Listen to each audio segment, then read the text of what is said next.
പക്ഷേ പണ്ട് KR ഗൗരിയമ്മ കേരളത്തിൻ്റെ മുഖ്യമന്ത്രി വരുമെന്ന് പറഞ്ഞ പോലെ ജനങ്ങൾ കണ്ണിൽ എണ്ണ ഒഴിച്ച് കാത്തിരുന്നാണ് ശ്രീലേഖ തിരുവനന്തപുരത്തിൻ്റെ മേയറാവാൻ. അന്ന് നയനാർ വന്ന് അടിച്ചുകൊണ്ട് പോയി, ഇപ്പോൾ അതായത് രാജേഷ് വന്ന് അടിച്ചുകൊണ്ട് പോകുന്നു. അപ്പോൾ ഇപ്പോഴും ഒരുപാട് പേര് എന്താ ഇങ്ങനെ സംഭവിച്ചതെന്നൊക്കെ ഇങ്ങനെ തോന്നുന്നു. കേരളത്തിൻ്റെ ആദ്യത്തെ വനിതാ DGP ആണ്. അവരെ ശാസ്തമംഗലം വാർഡിലൊരു കൗൺസിലറായിട്ട് മത്സരിപ്പിച്ചപ്പോൾ അവർക്ക് തിളക്കമാർന്ന ഒരു മേയർ പദവി കിട്ടുമെന്ന് വിചാരിച്ചു. അല്ലെങ്കിൽ മാഷ് പറഞ്ഞ പോലെ ഈ ഡെപ്യൂട്ടി മേയറായിട്ട് അതുമില്ല, അത് ആശ കൊണ്ടുപോയി. ഇപ്പോൾ ആശയെല്ലാം പോയോ ശ്രീലേഖയ്ക്ക്? അങ്ങനെയൊന്നും അവർ മുഖത്ത് കാണിക്കുന്നില്ല. അവരിപ്പോഴും സന്തോഷമായിട്ട് ഒരു പടലവിളക്കം, നമ്മുടെ ദീപ്തി മേരിയെ പോലുള്ള ഒരു ഭാവവും കാണിക്കുന്നില്ല. സന്തോഷമായിട്ട് പൂച്ചണ്ട് ആദ്യം കൊടുത്തത് VV രാജേഷിന്, ഈ ശ്രീലേഖയാണ് IPS, പഴയ IPS കാരി. അപ്പോൾ എന്താ മനസ്സിലെന്തെങ്കിലും അല്ലെങ്കിൽ എന്തെങ്കിലും വാഗ്ദാനം ശക്തമായിട്ടുള്ളതില്ലെങ്കിൽ ഇങ്ങനെ ഒരു ഭാവം കാണിക്കാൻ പറ്റുമോ? ഇങ്ങനെ അഭിനയിക്കാൻ അവർക്ക് പറ്റുമെന്ന് എനിക്ക് തോന്നുന്നില്ല. വളരെ ദീർഘകാലത്തെ ഒരുപക്ഷെ BJPയുടെ ഒരു താല്പര്യമാണ്. ആദ്യം അതായിക്കോട്ടെ എന്ന് അമിത്ഷാ ഒരിക്കൽ വന്ന് പറഞ്ഞതാണ്. ആദ്യം നിങ്ങൾ ചെയ്യേണ്ടത്, നമുക്ക് സ്വാധീനമുള്ളത് തിരുവനന്തപുരത്താണ്, ജയിക്കാൻ പറ്റുന്ന തിരുവനന്തപുരത്താണ്. അവിടെ ജയിക്കണമെങ്കിൽ നിങ്ങൾ താഴെത്തട്ടിൽ നിന്ന് തുടങ്ങണം. അതായത് അമിത്ഷാ അത് പറയാൻ കാര്യം പറഞ്ഞാൽ കോപ്പറേറ്റീവ് സൊസൈറ്റിയിൽ നിന്ന് അമിത്ഷാ ഗുജറാത്തി മോദി അമിത്ഷാ കൂടെ പരിപാടി തുടങ്ങിയത്. അതിനുശേഷം പഞ്ചായത്ത് പിടിച്ചാണ്.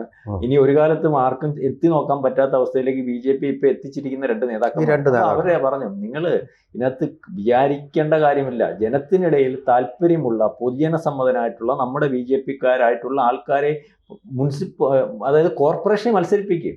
നിങ്ങൾ മത്സരിപ്പിക്കുമ്പോൾ അയാൾ മേയറാകും. കോർപ്പറേഷനിൽ ഒരാൾ മത്സരിക്കുമ്പോൾ അയാൾ മേയർ ആയിക്കോട്ടെ എന്ന് വിചാരിച്ച് ബാക്കിയുള്ള കോർപ്പറേഷൻ ജയിക്കും. അപ്പൊ കൂടുതൽ കോർപ്പറേഷൻ ജയിച്ചാൽ മാത്രമല്ലേ മേയർ ആവാൻ പറ്റൂ. അപ്പൊ അങ്ങനെ മേയർ ആക്കാൻ വേണ്ടി ജയിപ്പിക്കുമ്പോൾ നമുക്ക് ഈ പറയുന്ന 5ഓളം വരുന്ന നിയമസഭാ മണ്ഡലങ്ങളിൽ മേയർമാർ കൂടുതൽ ഉണ്ടാകും. അപ്പം അവർ ജനപ്രതിനിധികളാകും. അവർക്ക് നമ്മൾ ആഗ്രഹിക്കുന്ന പോലെ ജനങ്ങളെ സേവിക്കാൻ സാധിക്കും. അതിനകത്തുനിന്ന് നമുക്ക് MLA-മാരെയും MP-മാരെയും ഉണ്ടാക്കാമെന്ന് ഒരു പക്ഷേ ഒരു 10 കൊല്ലം മുമ്പ് ഏറ്റവും വലിയ അവരുടെ ഒരു കേന്ദ്ര ഈ നേതാക്കന്മാരുടെ എല്ലാം കൂടെ യോഗത്തിനകത്ത് പറഞ്ഞതാ ഇത്. പക്ഷെ ഇത് അന്നൊന്ന് രാജഗോപാലിനെ ഉദ്ദേശിച്ചായിരുന്നു ഇത് പറഞ്ഞു, രാജഗോപാലൻ മത്സരിക്കട്ടെ എന്നത്. പക്ഷെ അവരൊക്കെ മാറി പലർക്കും. പക്ഷെ ഈ പ്രാവശ്യം അതിന് മാറ്റം വന്നു. ഒരുപക്ഷെ മുരളിയും പറഞ്ഞു ഞാൻ മത്സരിക്കാം, അല്ലെങ്കിൽ മറ്റു പല നേതാക്കന്മാർ മത്സരിക്കാം എന്ന് തയ്യാറായി. മാത്രവുമല്ല, തിരുവനന്തപുരം കോർപ്പറേഷനകത്ത് ശ്രീലേഖയെ പോലെയുള്ള പ്രമുഖർ 100 സ്ഥാനാർത്ഥികളും അതുപോലെ പ്രമുഖരായിട്ട് വന്നത് BJP തീരുമാനിച്ച് കൊണ്ടുവന്ന് മത്സരിപ്പിച്ചതിൻ്റെ അടിസ്ഥാനത്തിലാണ്.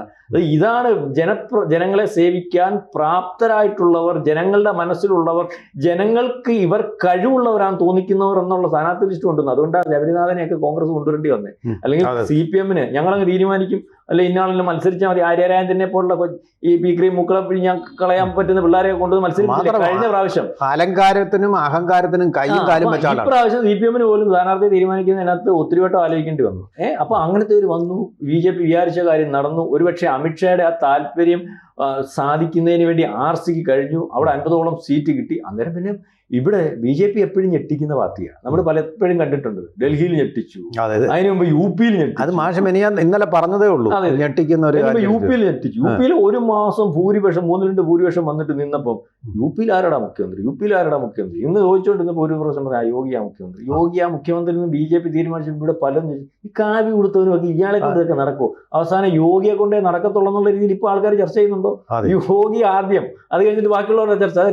ഇപ്പൊ തന്നെ ഡൽഹിയിൽ ഒരു വനിത എല്ലാവരും ഉദ്ദേശിച്ച നേതാക്കന്മാർക്കപ്പുറം. അപ്പൊ അവരുടെ തീരുമാനങ്ങൾ എപ്പോഴും ഒരു മാധ്യമങ്ങൾക്കും ചെന്നെത്താൻ പറ്റാത്ത, ആർക്കും തീരുമാനിക്കാൻ പറ്റാത്ത, തീരുമാനിച്ചു കഴിയുമ്പോൾ മാത്രം അറിയുന്ന തീരുമാനങ്ങളാണ്. ഞാൻ ഇന്നലെ നമ്മൾ ഇന്നലെ ചർച്ച ചെയ്ത് തന്നെ തീരുമാനം ആരും വിചാരിക്കുന്നതായിരിക്കത്തില്ല. അപ്പൊ ശ്രീലേഖ എന്ന് പറഞ്ഞ ആള് വന്നപ്പോൾ ഇത്രയും വലിയ പദവിയിലിരിക്കുന്ന ഒരാള് ഒരു കോർപ്പറേഷൻ, അല്ലെങ്കിൽ നമ്മൾ പറയാം നമ്മുടെ സാധാരണക്കാരൻ്റെ നമ്മുടെ ഗ്രാമപ്രദേശത്തുള്ള ആൾക്കാർ പറഞ്ഞാൽ പാർട്ടി മത്സരിക്കുമല്ലേ. അപ്പോൾ പാർട്ടി മത്സരിക്കുമ്പോൾ അവർക്ക് വലിയ പദവി കൊടുക്കും, അല്ലെങ്കിൽ അത്തരത്തിലാവുമെന്ന് വിചാരിച്ചു. അതുകൊണ്ട് അവരെയൊക്കെ ഇവിടുത്തെ മാധ്യമങ്ങളെല്ലാം കൂടെ കോർപ്പറേഷൻ മേയർ സ്ഥാനാർത്ഥി ജയിച്ചു കഴിഞ്ഞപ്പോൾ മേയർ.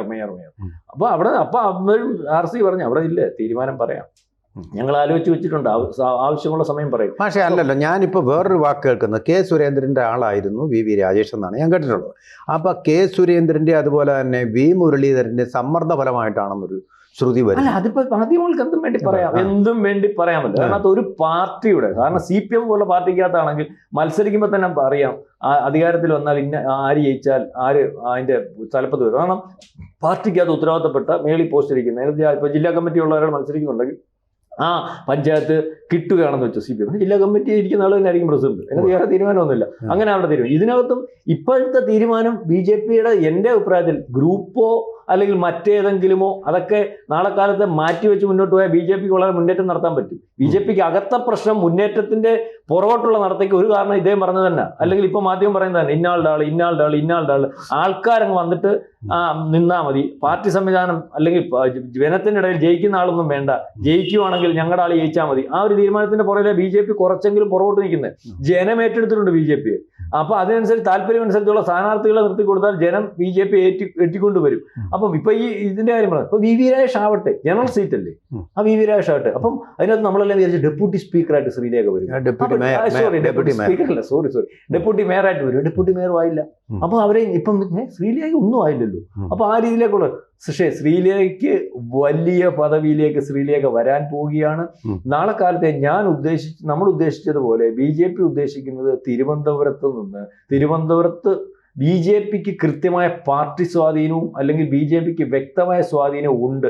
ഒരുപക്ഷെ പാലക്കാടിനപ്പുറം ഉണ്ട്, അറിയാമോ? ആ സ്വാധീനം ജനപ്രതിനിധികളെ ആക്കാൻ, MLA-മാരെ ആക്കാൻ, MP-യെ ആക്കാൻ ഒക്കെ ശ്രമിക്കുന്ന രീതിയിലേക്കുള്ള ഒരു നീക്കം ഒരുപക്ഷെ നാളെ കാലത്തെ ശ്രീലേഖ വലിയ പ്രധാനപ്പെട്ട ചില പദവികളിലേക്ക് വന്നേക്കാം. അതിന് തീരുമാനമായിരിക്കുന്നു എന്ന് പറയാം. ഏതായാലും ശ്രീലേഖ അവിടെ ഏറ്റവും പ്രധാനപ്പെട്ട ഒരു സ്ഥലത്ത് അടുത്ത നിയമസഭാ സീറ്റിൽ സ്ഥാനാർത്ഥി തന്നെയായിരിക്കും. അതിന് യാതൊരു തർക്കവുമില്ല. ആ സ്ഥാനാർത്ഥി തീരുമാനം ജയസാധ്യത അത് ഏറ്റവും പ്രധാനപ്പെട്ട, ഏറ്റവും ജയസാധ്യതയുള്ളത്. അപ്പൊ അതിന് സാധ്യതയുള്ളതെന്ന് പറഞ്ഞാൽ ഒന്ന് നിയമമാണ്, പിന്നെ വട്ടിയൂർക്കാവ്, തിരുവനന്തപുരം സെൻട്രലാണ്.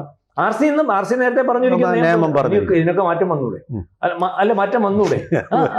ഒരുപക്ഷെ ഇന്നലത്തെ ചർച്ചയ്ക്കകത്ത് അത്തരത്തിൽ മാറ്റം വരാൻ സാധ്യതയുണ്ട്. RC അവിടുത്തെ ത്രെട്ട് എന്ന് പറഞ്ഞാൽ നമ്മൾ എപ്പോഴും പറയുമ്പം ഈ നിയമത്ത് പാർട്ടിക്കപ്പുറം CPM-നകത്ത് നിർത്താൻ പറ്റുന്ന സ്ഥാനാർത്ഥി ആരാന്നറിയാം? ശിവൻകുട്ടിയാണ്. ശിവൻകുട്ടി എത്ര ഈ പുറത്ത് കിടന്ന് പറഞ്ഞാലും അല്ലെങ്കിൽ ആൾക്കാരുടെ ഇടയിൽ പറഞ്ഞാലും ഈ വെളി പറയുന്നത് പോലെ ആ നിയമസഭാ മണ്ഡലത്തിനകത്ത് അയാൾ ഭയങ്കര സ്വാധീനമുള്ളത്.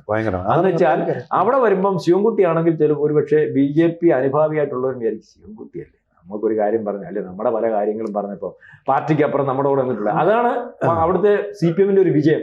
ന്യൂനപക്ഷങ്ങൾക്കിടയിലും അതുപോലെ തന്നെ പിന്നെ കടലോര സമുദായത്തിലും വലിയ സ്വാധീനമാണ് ശിവൻകുട്ടിക്ക് എന്ന് പറഞ്ഞാൽ ശിവൻകുട്ടിയുടെ ഒരു പ്രത്യേകത എന്ന് പറഞ്ഞാൽ മറ്റു പല CPM നേതാക്കന്മാർക്കും അപ്പുറം ഈ ജാതി നോക്കാതെ, പാർട്ടി നോക്കാതെ അദ്ദേഹത്തിന്റെ അടുത്ത് ചെല്ലുന്ന ഒരു വിഷയം അദ്ദേഹം ഏറ്റെടുത്തിരിക്കും, ജനങ്ങളുടെ നടത്തി കൊടുത്തിരിക്കും. അപ്പൊ അത് ഒരുപക്ഷെ പല ജനപ്രതിനിധികളും എത്ര മറു പാർട്ടിക്ക് സ്വാധീനമുള്ളപ്പോഴും, അല്ലെങ്കിൽ ഇപ്പോൾ UDF-ന് തരംഗം വരുമ്പോൾ നമ്മൾ കണ്ടിട്ടില്ലേ, തിരുവഞ്ചൂരാഷ്ട്രം അല്ലെങ്കിൽ UDF തരംഗമുള്ള സമയത്ത് ചില സീറ്റുകളിൽ CPM ജയിക്കും, അല്ലെങ്കിൽ അപ്പം LDF-ന് തരംഗമുള്ള സമയത്ത് ചില സീറ്റുകളിൽ ഒന്ന് മാഗേഷ് ഇപ്പം കരുനാഗപ്പള്ളി ജയിക്കുന്നു, തിരുവഞ്ചൂരാഷ്ട്രം എങ്ങനെയാലും ജയിക്കും. ഇങ്ങനെ ചില ആൾക്കാരുണ്ട്. രമേശ് ചെന്നിത്തല ജയിക്കും, VD സതീശൻ ജയിക്കും. എന്ന് വെച്ചാൽ അവര് ആ പ്രദേശത്ത് പാർട്ടിക്കപ്പുറമുള്ള ജനപ്രതിനിധിയാണ്. നമുക്ക് തന്നെ എനിക്കറിയാം, അടൂര് തിരുവഞ്ചൂർ എന്ന സമയത്ത് പാർട്ടിക്ക് മുദ്രാവാക്യം വിളിച്ചും കൊടി പിടിച്ചും ഒക്കെ ആൾക്കാർ പോകും. പക്ഷെ വോട്ട് ചെയ്യുമ്പോൾ രഹസ്യമായിട്ട് ഒരു തിരുവഞ്ചൂര് ചെയ്യാം. കാരണം എന്ന് പറഞ്ഞാൽ അവർ എന്ന് പറയുന്ന കാര്യം സാധിച്ചു. ഇങ്ങനത്തെ ജനപ്രതിനിധിയുണ്ട്. അപ്പൊ അങ്ങനത്തെ ഒരു ജനപ്രതിനിധിയെ ഒരു പക്ഷേ മറികടക്കാൻ സാധിക്കുന്ന രീതിയിലേക്ക് ജനങ്ങൾക്ക് താല്പര്യമുള്ള ഒരാളായിട്ട് ശ്രീലേഖ ഒരുപക്ഷെ നിയമത്ത് മത്സരിച്ചേക്കാം. രാജീവ് ചന്ദ്രശേഖരന് അപ്പുറം ശ്രീലേഖയ്ക്ക് തിരുവനന്തപുരത്ത് ഒരു സ്വാധീനമുണ്ട്, അല്ലെങ്കിൽ NSSന്റെ ഇടയ്ക്ക് അല്ലേ ഉണ്ട് ഒരു സ്വാധീനമുണ്ട്. ആ രീതിയിലേക്ക് വരാം. മാത്രമല്ല പാർട്ടിക്കകത്ത് ഒരു പക്ഷേ സ്ത്രീ എന്നുള്ള നിലയിൽ, ഇത്രയും കഴിവുള്ള ഒരു സ്ത്രീ എന്നുള്ള നിലയിൽ ജനങ്ങളുടെ കഴിഞ്ഞ ഇലക്ഷന് ശേഷം അവർ കൂടിയെടുത്തൊരു ജനത്തിൻ്റെ കിടന്ന് ചാടുവരും. അവർ IPS-ന്റെ യാതൊരു ഇതും കാണിച്ചില്ല. അപ്പൊ ആ രീതിയിലേക്ക് ജനം ഇഷ്ടപ്പെടുന്ന ഒരാളിനെ ഉത്തരവാദിത്തങ്ങൾ ഏൽപ്പിക്കാൻ സാധ്യതയുണ്ട്. അതിനകത്തോന്നും ഇവരെ എന്തായാലും കേന്ദ്രത്തിൽ ഇവരുടെ മേയർ സ്ഥാനം ചർച്ചയായിട്ടുണ്ടായിരുന്നു. അല്ലെങ്കിൽ ആദ്യമേ VV രാജേഷിനെ പിറ്റേന്ന് പ്രഖ്യാപിച്ചേ ഇവരുടെ മേയർ സ്ഥാനം ചർച്ചയായിട്ടുണ്ടായിരുന്നു. അതിന്റെ കൂടെ തന്നെ VV രാജേഷൻ മേയർ ആക്കുന്നതിന് വേണ്ടി അതിനകത്ത് ഒരു തർക്കമുണ്ടല്ലോ. അപ്പം തീരുമാനം കേന്ദ്രത്തിൻ്റെതാണ്. ഏറ്റവും ആണെങ്കിൽ പോലും തീരുമാനം കേന്ദ്രത്തിന്. ആ തീരുമാനം എടുക്കണമെങ്കിൽ, അല്ലെങ്കിൽ തിരുവനന്തപുരത്ത് ജയിച്ചു കഴിഞ്ഞപ്പോൾ പ്രധാനമന്ത്രി തിരുവനന്തപുരത്തെ പറ്റി ട്വീറ്റ് ചെയ്യണമെങ്കിൽ 45 ദിവസത്തിന് ശേഷം പ്രധാനമന്ത്രി തിരുവനന്തപുരത്ത് വരുമെന്ന് ഉറപ്പ് RC കൊടുക്കണമെങ്കിൽ അതിനകത്ത് ആ ശ്രീലേഖയുടെ കാര്യത്തിൽ അല്ലെങ്കിൽ തിരുവനന്തപുരത്തിന്റെ കാര്യത്തിൽ കൃത്യമായ ഒരു ഇടപെടൽ കേന്ദ്രത്തിന്റെ ഭാഗത്തു നിന്ന് ഉണ്ടായിട്ടുണ്ട്. നാളെ കാലത്ത് ശ്രീലേഖ നമ്മൾ ഉദ്ദേശിക്കാത്ത വലിയ പദവിയിലേക്ക് വരും. അവരെ അതേ രീതിയിൽ കൊണ്ടുപോയി പാർട്ടി പ്രയോജനപ്പെടുത്തും എന്നാണ് ഇപ്പൊ കിട്ടുന്ന റിപ്പോർട്ട്. എന്ത് പറഞ്ഞാലും തിരുവനന്തപുരത്തിന്റെ തലവര തെളിഞ്ഞു എന്ന് വേണമെങ്കിൽ നമുക്ക് തലസ്ഥാനത്തിന്റെ തലവര തെളിഞ്ഞു എന്ന് വേണം നമുക്ക് വിചാരിക്കാം. പറയുന്ന രീതിയിലാണെങ്കിൽ RC പറയുന്ന രീതിയിലാണെങ്കിൽ അയാളുടെ കാഴ്ചപ്പാടുകൾ വലിയ ദീർഘവീക്ഷണത്തോടുകൂടിയുള്ള കാഴ്ചപ്പാട്, വികസന കാഴ്ചപ്പാടുമല്ല. അതും മോദിയുടെ വികസന കാഴ്ചപ്പാടും കൂടി യോജിച്ചു പോയാൽ ഒരുപക്ഷെ നമ്മളെല്ലാം ഒരു തിരുവനന്തപുരത്ത് ദീർഘകാലമായിട്ട് ജോലി ചെയ്തിട്ടുള്ള ആളാണ് ഇദ്ദേഹം. അപ്പം ഇദ്ദേഹത്തെ അല്ലെങ്കിൽ നമുക്കൊക്കെ അഭിമാനിക്കാവുന്ന ഒരു തിരുവനന്തപുരത്തിനെ നാളെ കൊണ്ടുവരുമെന്നാണ് പറഞ്ഞിരിക്കുന്നത്. അങ്ങനെ ആവട്ടെ. ABC മലയാളത്തിൻ്റെ കൂടെ ABCക്ക് ഒരു ഹിന്ദി ചാനലുണ്ട്, ABC ഹിന്ദി. അത് സബ്സ്ക്രൈബ് ചെയ്യണം, നിങ്ങൾ വരിക്കാരാകണം. കൂടുതൽ വാർത്തകളും വിശേഷങ്ങളും നിങ്ങളിലേക്ക് എത്താൻ ABC മലയാളം സബ്സ്ക്രൈബ് ചെയ്യുക, ബെൽ ബട്ടണും അമർത്തുക.